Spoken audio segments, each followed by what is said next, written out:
El último café del día de hoy, Mercedes, para estar hablando de una cuestión ambiental que viene desde hace muchísimo tiempo, y que causan problemas ambientales realmente muy, pero muy graves y muy severos. Sí, como los derrames de petróleo. Sí. Y estos últimos días ocurrió justamente una fuga submarina cerca de una plataforma de la empresa Petróleos Mexicanos que provocó un incendio en la superficie que, bueno, estuvieron tratando de apagarlo. Mirá lo que es esa imagen, Claro, ¿no? son imágenes realmente muy llamativas porque habitualmente asociamos el derrame de petróleo con esa mancha negra en las aguas, ¿te acordás? Con los animales allí envueltos en petróleo y demás.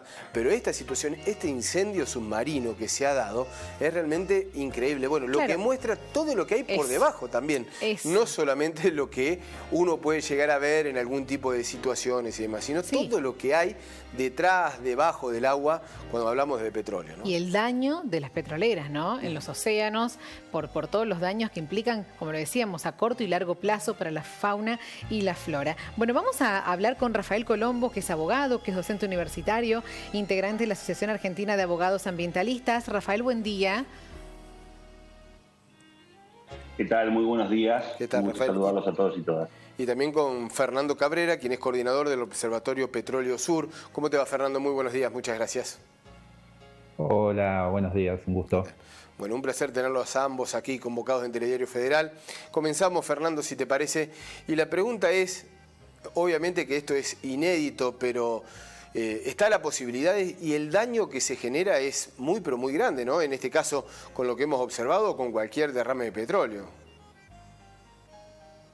Sí, los riesgos a lo que nos impone la explotación petrolera extendida en el mundo son graves, pero paulatinamente, en la medida que los reservorios más accesibles, que los pozos más sencillos empiezan a agotarse, se empieza a avanzar sobre superficie y sobre formaciones cada vez más complejas. Claro. Entonces, paulatinamente también se complejizan los riesgos y los daños a los que puede someter a las personas y al ambiente los distintos métodos de extracción hidrocarburífera. Nosotros los llamamos ya desde hace varios años energías extremas, ¿no? Porque se avanza hacia niveles de complejidad técnica, de violencia para con el ambiente, cada vez peor, porque bueno, empieza a ser cada vez más dificultoso la obtención de esos del hidrocarburo, y bueno, se generan impactos como el que mostraban ustedes recién en México, que no es para nada inédito, digo, venimos, si bien no es regular, digo, se da, no es cotidiano, digo, se da, hubo en 2010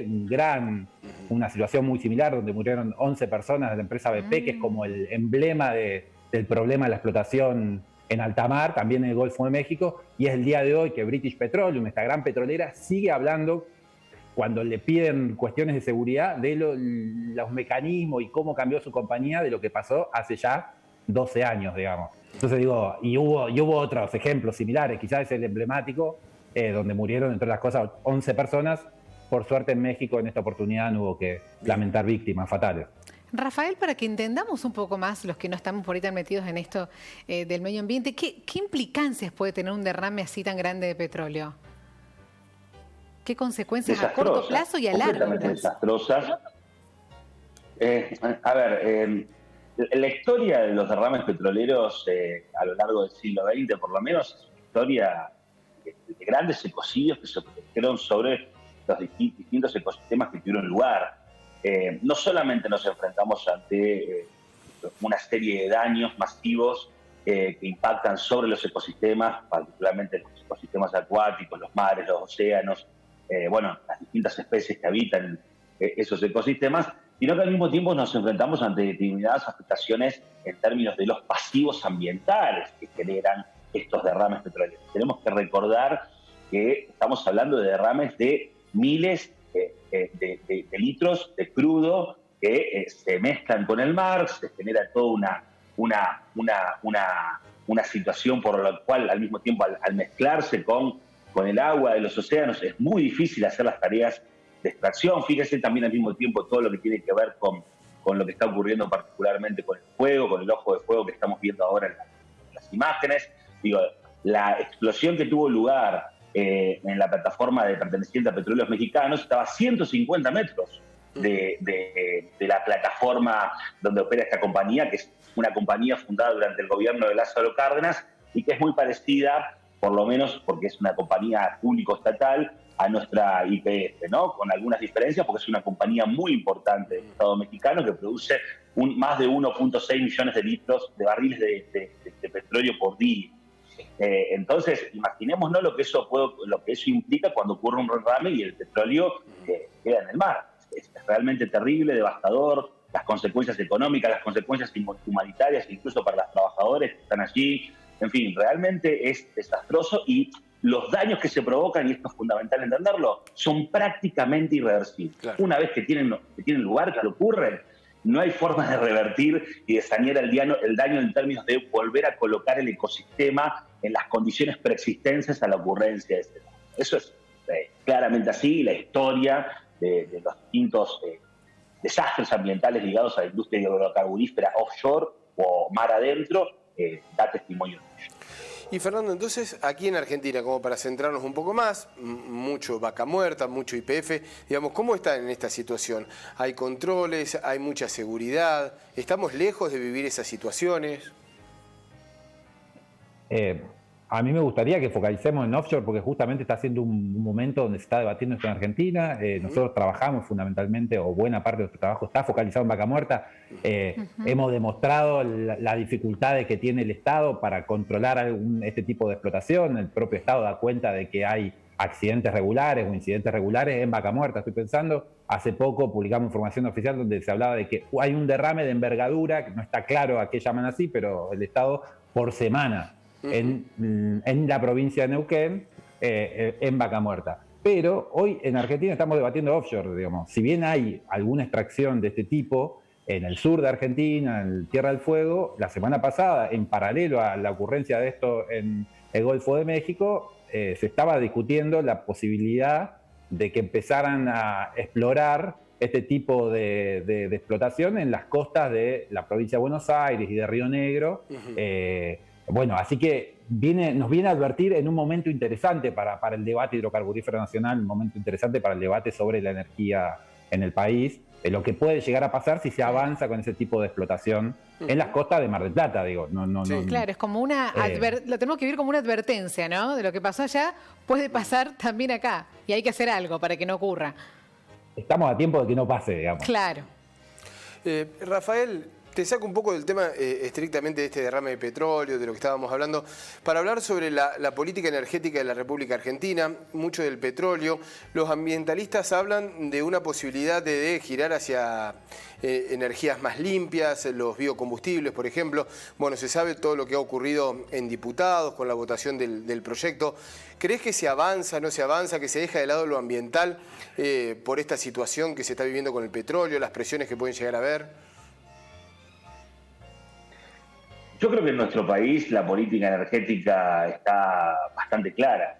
Los esfuerzos del Estado argentino, de los distintos gobiernos del Estado argentino de los últimos, por lo menos, 10 o 20 años, de contexto yo siempre digo, no hay grieta política, sí, ha caminado en la misma dirección, que es la profundización de la matriz hidrocarburífera, fosilista y extractivista en la República Argentina en sus distintas variantes. La variante a la que hacía referencia recién Fernando en relación a vaca muerta en las provincias de Neuquén, Río Negro, La Pampa y Mendoza, con todas las consecuencias que ello tiene en términos sociales y ambientales, y en este caso también particularmente en relación a la explotación hidrocarburífera mar adentro, que tiene que ver con estos permisos de adjudicación, sí, a los que hacíamos referencia anteriormente.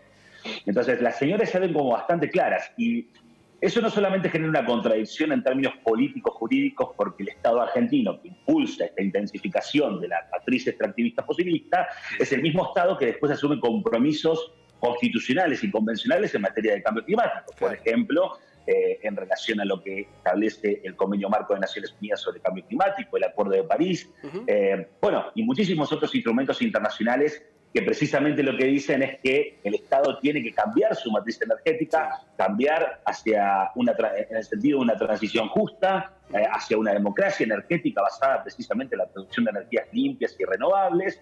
Y bueno, el Estado argentino está haciendo todo lo contrario, ¿no? En este consorcio público-privado que se genera un poco de manera bastante perversa entre las empresas y el Estado Nacional a los fines de intensificar esta política. y al mismo tiempo, y con esto redondeo, se concentra en un activo que el mundo está considerando obsoleto. Los principales bancos internacionales del mundo, el Banco Europeo de Inversiones, el Banco Mundial, el Banco Interamericano de Desarrollo, se están posicionando públicamente advirtiendo de que no van a financiar más proyectos que estén basados en la producción y extracción de combustibles fósiles. Sí. Entonces, el mundo ya considera los hidrocarburos convencionales y no convencionales como un activo obsoleto. Entonces, Argentina camina en esa dirección y un poco tercamente, y en el nombre de una supuesta reactivación económica, la lluvia de inversiones, esto de que Vaca Muerta nos va a salvar, esto de que tenemos un Vaca Muerta bajo el mar, ¿no? Porque Vaca Muerta en el mar argentino,